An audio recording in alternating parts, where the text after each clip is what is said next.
Dans quelques instants, Paris Passion sur Fréquence Évasion, nous nous rendrons en région parisienne et plus précisément dans les Hauts-de-Seine, dans le 92, et nous découvrirons ensemble un festival Chorus. À tout de suite. Poussez vos coups de gueule en direct sur l'antenne.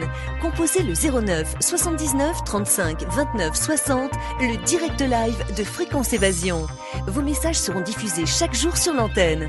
La crise, le pouvoir d'achat, le gouvernement et tout autre sujet d'actualité, c'est la libre antenne sur Fréquence Évasion 09 79 35 29 60. Coup d'un appel local est gratuit depuis une ligne internet. De Menton à Toulouse, Radio Fréquence Évasion, le soleil du Grand Sud. Nous sommes en compagnie de M. Samuel Herbert. Bonjour et merci d'être avec nous. Bonjour. Alors, le Conseil général des Hauts-de-Seine propose la 3e édition du prix Chorus. Quand a été créé ce festival et quels sont ses objectifs ? Alors, le festival en lui-même, je ne veux pas dire de bêtises, c'est tellement vieux que je peux être un peu imprécis. Ça fait au moins 25 ans, je pense. Ah, quand même. Plus que le festival existe. Le prix Chorus, par contre, c'est la 3e édition, simplement ici. Et en fait, il succède à 2 tremplins qui, eux, pour le coup, ont duré pendant 25 ans, qui était le tremplin de la chanson, et un autre tremplin qui s'appelait Starting Rock. Et du coup, ils ont décidé finalement que plutôt que de faire 2 tremplins en distinguant les esthétiques, de n'en faire qu'un seul, et de soutenir peut-être mieux les artistes qu'on sélectionne. Et ça se déroulait où ? À sa création, il y a 25 ans. Alors, de toute façon, le festival, il se déroule sur le département du 92. En fait, c'est un festival qui, contrairement à d'autres où on investit un site et où on multiplie beaucoup de concerts sur ce même site, là, c'est plutôt un festival où il y a 120 concerts chaque année programmés, mais dans tous les lieux des musiques actuelles du département. On en parlera tout à l'heure. Alors, quels ont été les points forts de Chorus ? Alors, écoutez, il y a à chaque fois une sélection chaque année de 6 groupes qui ont l'occasion de jouer devant le jury au prix Chorus.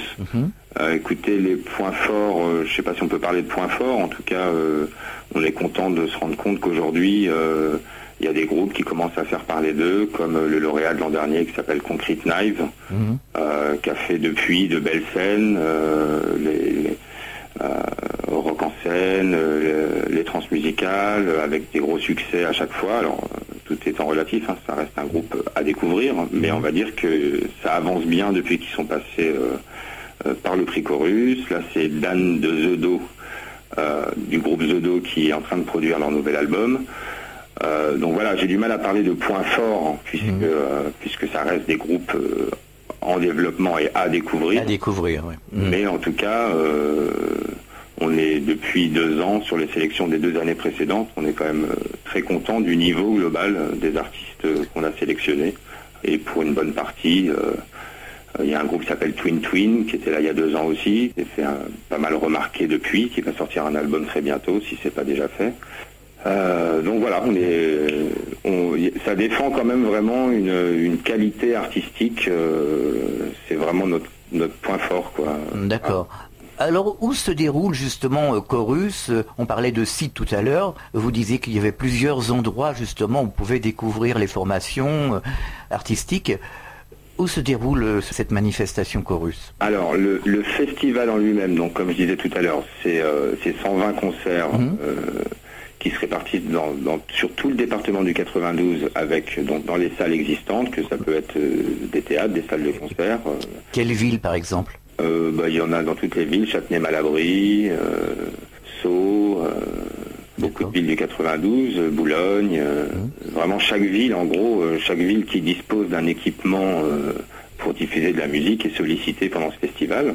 Et ensuite, parallèlement à ça, en fait, c'est ce qui est assez singulier, je trouve, le festival s'installe en fait pendant 3 semaines ou 15 jours sur le parvis de la Défense. Oui. Où en fait on installe un Magic Mirror. Alors je sais pas si vous voyez ce que c'est. Expliquez-nous. Alors c'est une sorte de chapiteau en dur en fait, c'est-à-dire que c'est pas comme un chapiteau de cirque avec des toiles, c'est vraiment c'est tout en bois et en miroir à l'intérieur. Ah d'accord. Quelque chose d'assez surprenant. Ouais. Et c'est d'autant plus surprenant que ça se retrouve en plein milieu des immeubles de la Défense et ça amène un décalage vraiment chouette, je trouve. C'est l'endroit choisi. Ouais. Vous avez de la place. Il y a de la place et c'est vrai que du coup c'est quelque chose justement qui est inhabituel, qui déroute un petit peu, parce que en plus ce Magic Mirror, il y a un petit côté 19e siècle qui forcément dénote un petit peu avec les tours très modernes autour, mais du coup c'est vraiment très très chouette. Enfin, moi je trouve que ça ne ressemble à rien d'autre et du coup ça devient intéressant de voir ce lieu qu'on n'imagine pas du tout, qui n'est pas au quotidien un lieu de festivité, on va dire.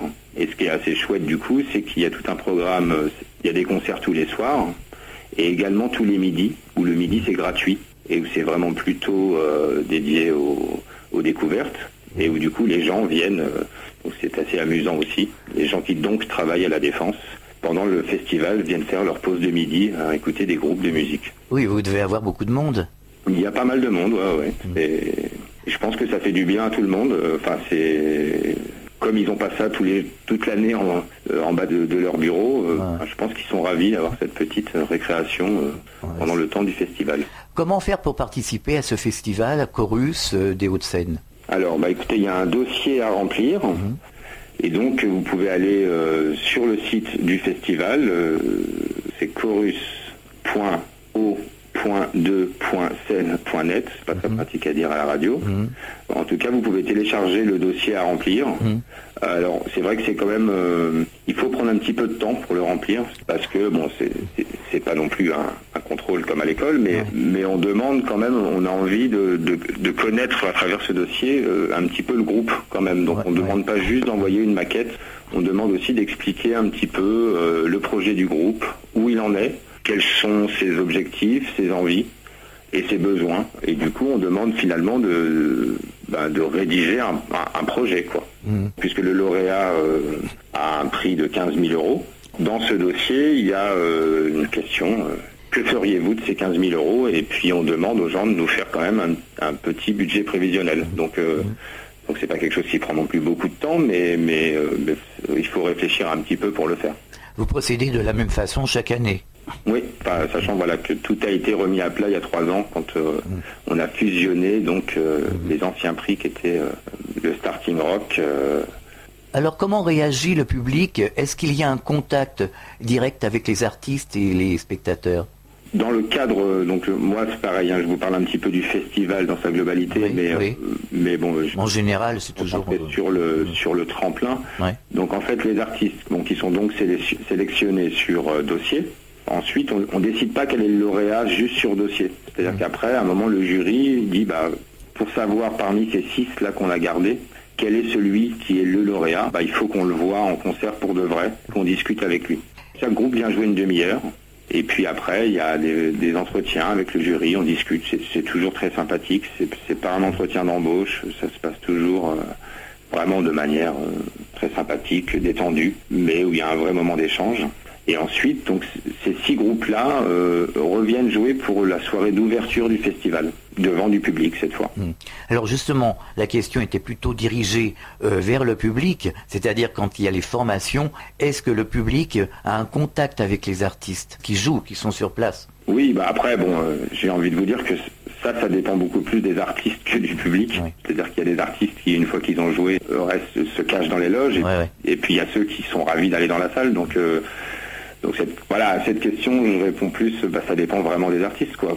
Évidemment que ceux qui, une fois qu'ils ont joué, viennent, moi je le vois, des gens viennent les interpeller, leur dire c'est super, quand est-ce que vous rejouez, oui, il y a des contacts, mais si l'artiste est ouvert à ça. Poussez vos coups de gueule en direct sur l'antenne. Composez le 09 79 35 29 60, le direct live de Fréquence Évasion. Vos messages seront diffusés chaque jour sur l'antenne. La crise, le pouvoir d'achat, le gouvernement et tout autre sujet d'actualité, c'est la libre antenne sur Fréquence Évasion 09 79 35 29 60.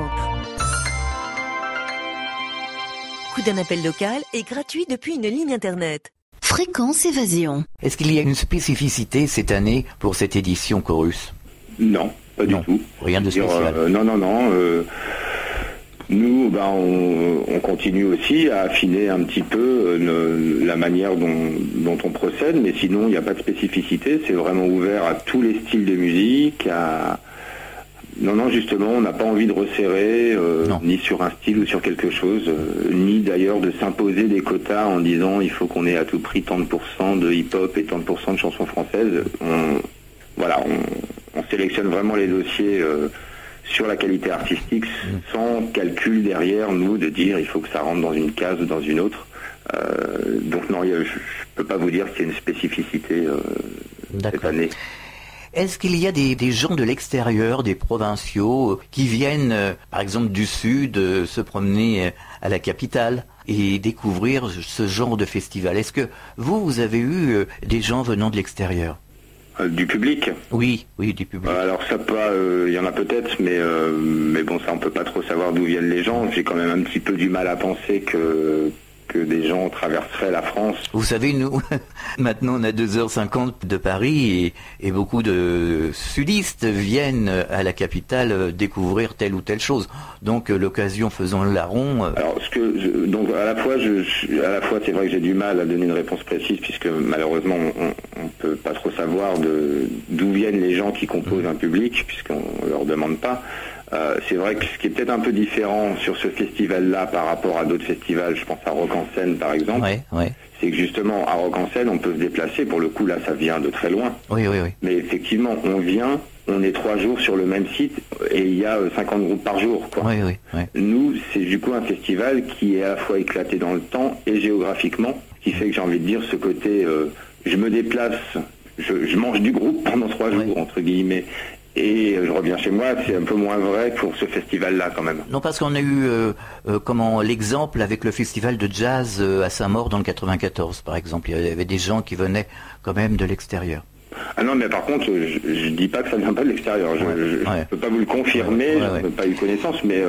Et concernant les formations, est-ce qu'il y a des formations qui viennent du sud de la France ou d'ailleurs? Oui, il y en a. À ma connaissance, l'an dernier, il n'y avait pas de Parisiens dans la sélection. Ah bon? Non, il y avait des Normands, des gens du Sud. Non, c'est pour ça que c'est un peu trompeur quelquefois, parce que comme ça s'appelle Prix Chorus, puis on parle du Festival Chorus des Hauts-de-Seine, donc il y a pas mal de gens qui pensent que c'est un truc pour les gens du 92, alors que c'est organisé par le Conseil Général du 92, mais c'est vraiment ouvert à la France entière. Donc nous allons rappeler déjà l'adresse du site internet. Alors, chorus.o.2.scène.net. Qu'est-ce que l'on peut trouver sur ce site? Alors vous trouverez une bonne partie de la programmation du festival. Par contre, vous trouverez notamment toutes les explications au sujet du prix Chorus, donc le tremplin, et notamment ce fameux dossier à télécharger. Vous avez un message adressé aux auditeurs de Fréquence Évasion qui voudraient participer ou se rendre au festival Chorus? Alors écoutez, un message, oui, au moins au groupe, plus que voilà, c'est vrai qu'on a vraiment, je pense qu'on défend vraiment, on est très proche des artistes quand même, on essaye vraiment de les accueillir, non pas comme des débutants, mais comme si ils étaient déjà lancés, c'est-à-dire qu'on les accueille comme on accueille un autre artiste, en lui faisant des belles loges, en faisant attention à la manière dont on l'accueille. Faut aussi savoir que, je le dis puisque ça peut faire peur à certains, quand les groupes viennent jouer, on paye l'ensemble de leurs frais et ils sont payés. Eux-mêmes, chacun, ils ont un cachet comme un groupe professionnel. Parce qu'on trouve que on parle de groupes qui sont sur la voie de la professionnalisation. Les aider, c'est peut-être déjà les considérer comme des artistes à part entière et pas comme des jeunes qui font de la musique qu'on n'a pas besoin de payer et qui se ramèneront tout seuls leur sandwich et qui doivent payer leur billet de train pour venir. Est-ce que vous avez l'intention de développer justement dans l'avenir ce chorus? Alors, comme je disais, c'est vraiment la refonte de 2 prix qui, eux, ont existé pendant 25 ans. Donc le Starting Rock et le prix de la chanson. Du coup, il y a quand même une continuité. Donc on continue, même si on a changé le nom et puis qu'on a décidé qu'il n'y aurait plus qu'un seul prix et plus 2. Chaque année, il y a l'idée de continuer à faire évoluer le prix, tant dans l'accueil que de la manière dont on essaye de le faire connaître auprès des gens. Donc oui, bien sûr qu'on va continuer. C'est sûr que de voir des artistes pour qui il se passe des choses derrière, indirectement, ça nous fait plaisir de dire qu'on les a repérés. Pas forcément en premier, parce qu'on n'est pas forcément les premiers, mais au moins qu'on a été là pour les repérer au début, quoi. Samuel Herbert, merci d'avoir participé à cette émission et bonne chance avec cette 3e édition. Merci beaucoup de m'avoir écouté. J'espère que je vous ai un peu éclairé sur ce prix Chorus. À très bientôt. Au revoir. Et au revoir. À très bientôt pour un autre numéro de Paris Passion sur Fréquence Évasion. Fréquence Évasion.